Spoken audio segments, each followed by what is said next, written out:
इसलिए सिख ने बोला तो खालिस्तानी, मुसलमान कुछ बोलेंगे तो पाकिस्तानी, और हमारे जैसे कार्यकर्ता बोलेंगे तो माओवादी। तो हमारे यहाँ भी किसानों का जो आंदोलन ही था, आदिवासी किसान भी और पहाड़ी के साथ मैदानी किसान भी, और उन पूरे किसानों के मुद्दे थे भूमि संबंधित, जल संबंधित, जंगल संबंधित, ज़मीन संबंधित।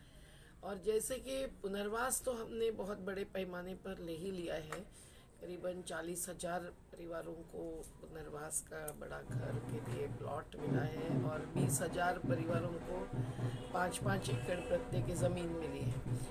लेकिन जो मुद्दा विकास की अवधारणा का हमने पहले से उठाया, वो नर्मदा बचाओ आंदोलन के साथ साथ जन आंदोलनों के राष्ट्रीय समन्वय का, इसमें आज भी 300 संगठन है, उसका हम हिस्सा होते हुए उठाया। और उस मुद्दे में मुद्दा यही है खास कि जो आज देश में विकास के नाम पर हो रहा है, उसमें बहुत सारी गैर बराबरी है। एक बाजू बहुत बड़े उद्योगपति है और दूसरे बाजू प्रकृति पर जीने वाले सभी प्रकार के समुदाय हैं। उसमें किसान भी आते हैं, मजदूर भी आते हैं, और उसमें मछुआरे या पशुपालक, ये सभी आते हैं। तो अभी जो मंदसौर में मध्य प्रदेश में हत्याकांड हुआ, उसके बाद एक अखिल भारतीय किसान संघर्ष समन्वय बना, जिसमें हमारा नर्मदा बचाओ आंदोलन और जन आंदोलनों का राष्ट्रीय समन्वय सदस्य बन गए। और उस समन्वय से, जिसमें 250 से 300 तक संगठन जुड़ गए, आज तक हम लोग लड़ते रहे हैं संपूर्ण ऋण मुक्ति और हर उपज का सही दाम। ये दो मुद्दे ही खुशहाली के सही आयाम हैं। ये कहते हुए उस पर हमने 2 विधेयक पेश किए लोकसभा राज्यसभा में। उस पर चर्चा नहीं हुई, बहस नहीं हुई। हमने संसद मार्ग घेरा, महिला संसद की, क्योंकि महिला किसान, दलित किसान, आदिवासी किसान, इनका भी हम लोगों ने जिक्र किया। और किसान की परिभाषा में ये पशुपालक, खेत मजदूर, मछुआरे, वनोपज पर जीने वाले आदिवासियों को भी हमने शामिल किया। तो आज ये जो नया किसान आंदोलन खड़ा हुआ, वो उस समन्वय से जब 26-27 नवंबर के एक नए दौर का ऐलान हुआ, क्योंकि 3 नए ऐसे कानून मोदी जी ने लॉकडाउन में अजनतांत्रिक पद्धति से थोपे कि जो पूर्णतः किसान विरोधी है और कॉरपोरेट्स के पक्ष में। तो इस आंदोलन के कोर कमेटी के मैं सदस्य होते हुए और उस समन्वय के साथ फिर बाकी समन्वय भी 7 नवंबर से जुड़ गए, और 26-27 से जो दौर शुरू हुआ वो अब संपूर्ण किसान मोर्चा, संयुक्त किसान मोर्चा के नाम से हुआ, जिसकी कोर कमेटी में भी मैं हूँ। तो अभी जगह जगह दिल्ली को जो घेर के रखा है, घेरा डालो डेरा डालो करना पड़ा, क्योंकि सरकार ने रास्ते रोके, रामलीला मैदान भी हमको नहीं बख्शा, तो फिर दिल्ली को ही घेरने का तय हुआ। तो हम लोग भी इसमें निकल आए 23 तारीख से, कर्नाटक के लोग 22 तारीख से, और हमारा पूरा सैकड़ों का जत्था आखिर आगरा के बॉर्डर में यूपी सरकार ने रोका। न महाराष्ट्र ने, न कर्नाटक ने, न राजस्थान ने, न मध्य प्रदेश ने रोका। और फिर वहाँ 2 दिन 2 रात हम लोग उसी हाईवे पर रुक गए, और हमने वहाँ डेरा डाला, और रात भी वहीं सोए। बारिश आई रात को तो भी, पर आखिर में 27 शाम को बॉर्डर खोलनी पड़ी यूपी सरकार को। फिर हम लोग यहाँ आए। तो सिंघू बॉर्डर पर जो अभी लाखों का डेरा पड़ा है, वो बहुत ही महत्वपूर्ण डेरा है। वहाँ होते हुए गाजीपुर बॉर्डर, कुंडली बॉर्डर, और ये पलवल के मथुरा रास्ते पर अब जो आंदोलन चल रहा है, वो आंदोलन ही सरकार को मजबूर कर रहा है। एक तो 5 बार चर्चा करने के लिए, और फिर एक प्रस्ताव लिखित में आखिर में देने के लिए, जो हमने नकारा है। ये जो किसान आंदोलन है, कहीं ना कहीं कोई राजनीतिक मोड़ लेता जा रहा है? देखिए, राजनीति मतलब क्या, डेफिनेशन आप अगर देखेंगे इसकी परिभाषा, तो उसमें सत्ता और जनता के बीच के संबंध ठीक करने की, या जनता और जनता के अलग अलग समुदायों के बीच के संबंध ठीक करने की प्रक्रिया को राजनीति कहते हैं। दुर्दैव से चुनावी राजनीति तक राजनीति सीमित हुई। हमारी जो जन आंदोलनों की मान्यता है, उसमें नीति को ज़्यादा महत्व है। लेकिन ये जो नीतियाँ अलग अलग, शिक्षा नीति हो या व्यापार नीति हो या गृह निर्माण की नीति हो या स्वास्थ्य नीति हो, ये लाते हैं, वो आम जनता के पक्ष में नहीं लाते। जबकि संविधान में समाजवाद, यानी समाज को प्राथमिकता देने वाला विचारधारा को महत्व दिया है। लेकिन ये उसको मानते नहीं है, जाति धर्म के नाम पर राजनीति करते हैं। तो ये जो किसानों के मुद्दे हैं वो राजनीतिक मुद्दे ही है, क्योंकि राजनीतिक आधार पर उन्होंने निर्णय लिए। कॉर्पोरेटाइजेशन यानी कंपनीकरण, क्यों? क्योंकि कंपनियां इनको चंदा देती है और इस पर दलीय राजनीति, चुनावी राजनीति लड़ती है। तो ये जरूरी है कि इसमें एक प्रकार की राजनीति को चुनौती देने वाली जन आंदोलनों की राजनीति हो, ये दलीय राजनीति का हिस्सा नहीं है। इसलिए यहाँ पार्टी के लोग नहीं आ रहे, वो उनके फ्रंट्स हो सकते हैं, क्योंकि हर संगठन किसी न किसी पार्टी से या अलायंस से जुड़ा रहता है, उसमें कोई दिक्कत नहीं है। लेकिन इस मंच ने तय किया है कि पार्टियां समर्थन तो दे रही है। 21 पार्टियों ने हमारे जो 2 मसौदे बने, 2 कानून के, जो लोकसभा और राज्यसभा में पेश किए, उस पर हस्ताक्षर किया था जब संसद मार्ग हमने घेरा था। और उन पार्टियों ने आज भी, एक हाथ दूसरी इधर उधर हो रही होगी, जिसमें कांग्रेस, राष्ट्रवादी से लेकर शिवसेना तक, सीपीआई सीपीएम तक, तृणमूल कांग्रेस तक, सब लोग शामिल थे और उन्होंने सबने समर्थन दिया, आम आदमी पार्टी तक। और वो पार्टियां आज अगर किसान आंदोलन को समर्थन दे रही है तो हम क्यों नकारें? हमारा अधिकार है और पार्टियों की जिम्मेदारी और कर्तव्य है, उनको संवैधानिक दायरे में ही कार्य करना चाहिए। तो पार्टी मतलब आइडियोलॉजी, उनके आइडियोलॉजी में, विचारधारा में अगर किसानों के ये मुद्दे बैठते हैं तो उन्होंने अपनी तरफ से समर्थन देने में क्या गैर है। ये अमित शाह जी ने जो पहले आरोप किए थे, उन्होंने खुद में बाद में कहा कि नहीं, मैंने ऐसा कहीं नहीं कहा और मैं नहीं कहना चाहता हूँ कि ये आंदोलन राजनीतिक है। मेघा जी, कौन से पायदान पर है ये अब इस समय किसान आंदोलन, किस स्तर पर है? देखिए, इतना बड़ा जमावड़ा नहीं, जन सैलाब उमड़ा हुआ है और पंजाब ने सबसे ज़्यादा ताकत दिखाई है।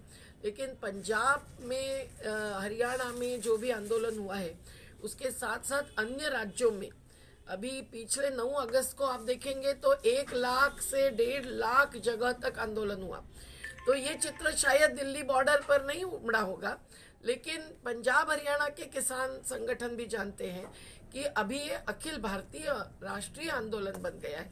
और ये जन आंदोलन अलग थलग पंजाब हरियाणा को करने के लिए, बदनाम करने की कोशिश करते हुए केंद्र सरकार के नुमाइंदों ने बार बार पंजाब का आंदोलन कहा।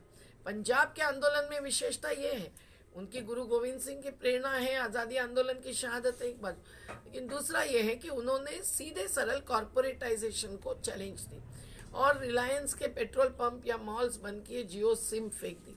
आज इस पूरे आंदोलन ने, सरकार ने केवल कानूनों में संशोधन का प्रस्ताव दिया तो वो प्रस्ताव नकारा है, क्योंकि उस प्रस्ताव में क्या गड़बड़ियां हैं ये मैं अच्छी तरह से कह सकती हूँ।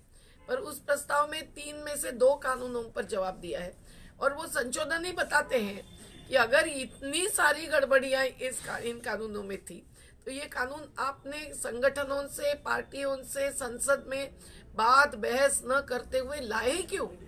क्योंकि इनको कॉर्पोरेट की मुनाफाखोरी बढ़ानी है। तो फिर ये जो कॉर्पोरेट की मुनाफाखोरी के कारण जो देश बर्बाद हो रहा है, वंचित समाज की संख्या बढ़ रही है, उसको चुनौती देने वाला ये आंदोलन अब हो गया है।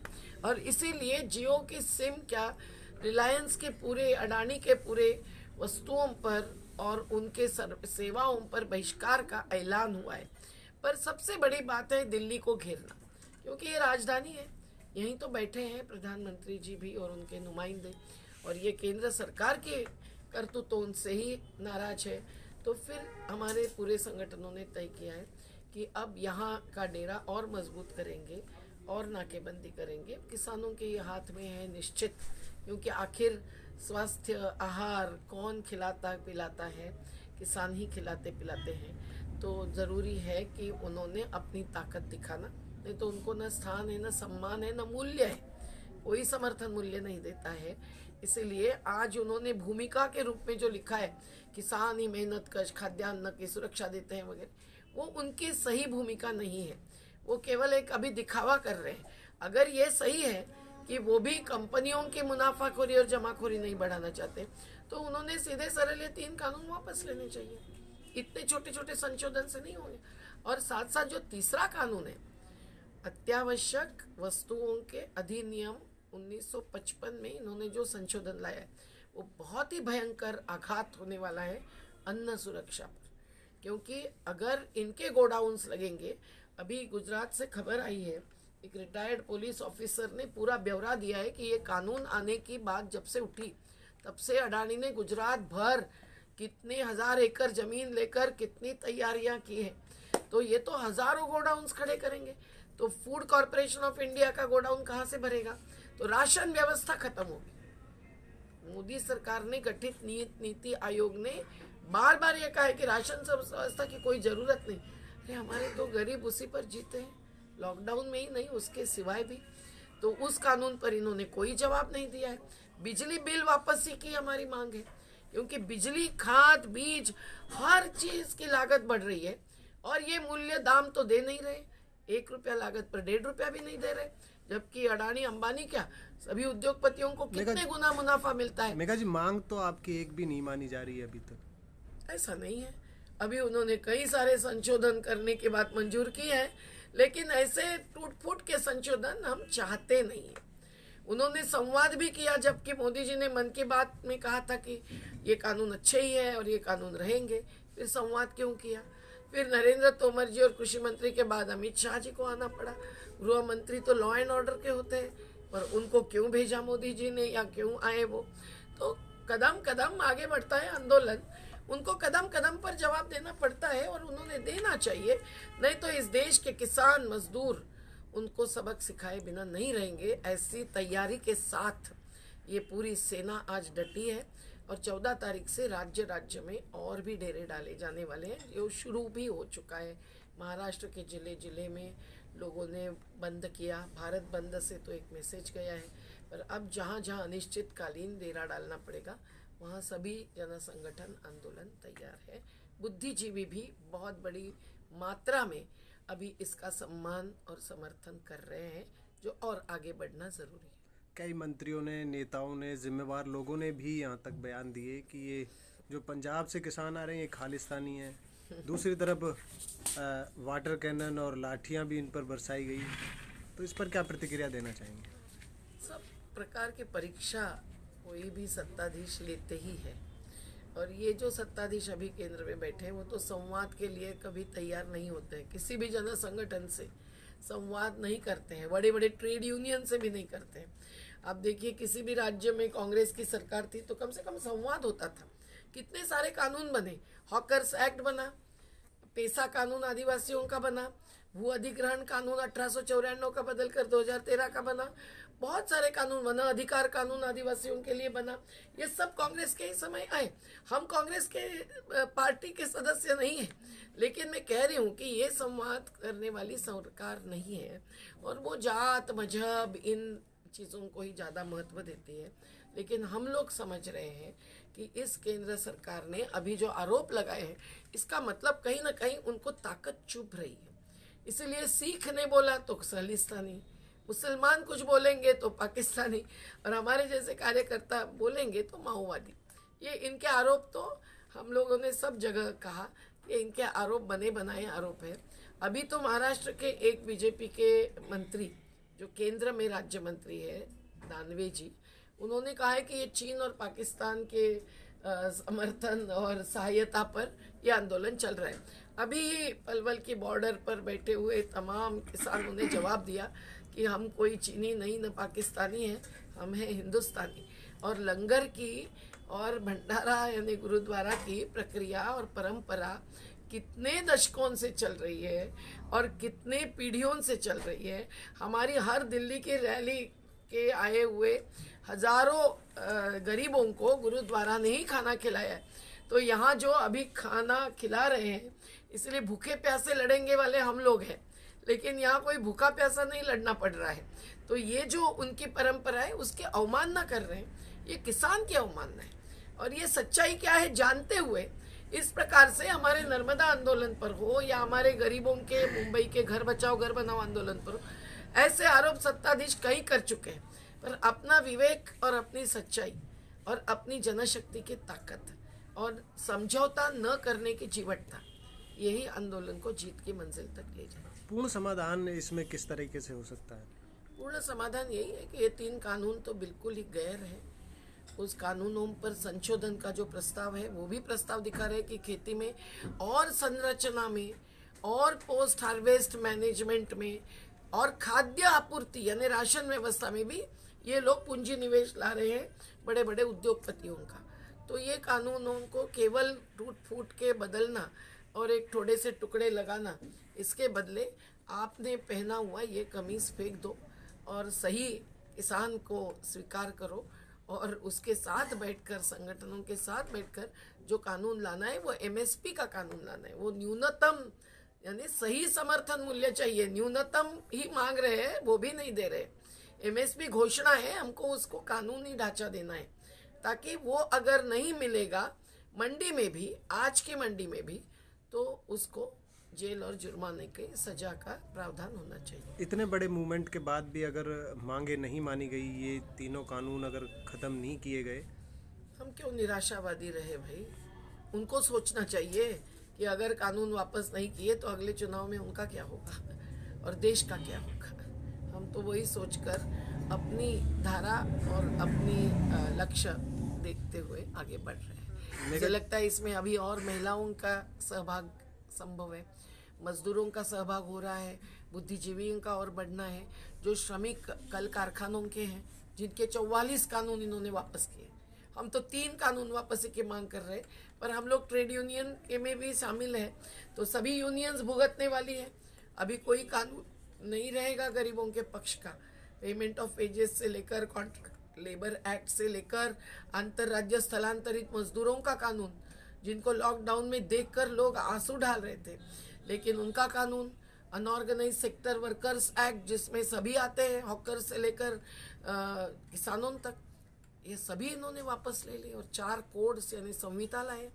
अब कोर्ट में केस लड़ना मुश्किल है श्रमिकों के पक्ष में। तो ये करने वाली सरकार को श्रमिक भी सबक सिखाए बिना नहीं रहे।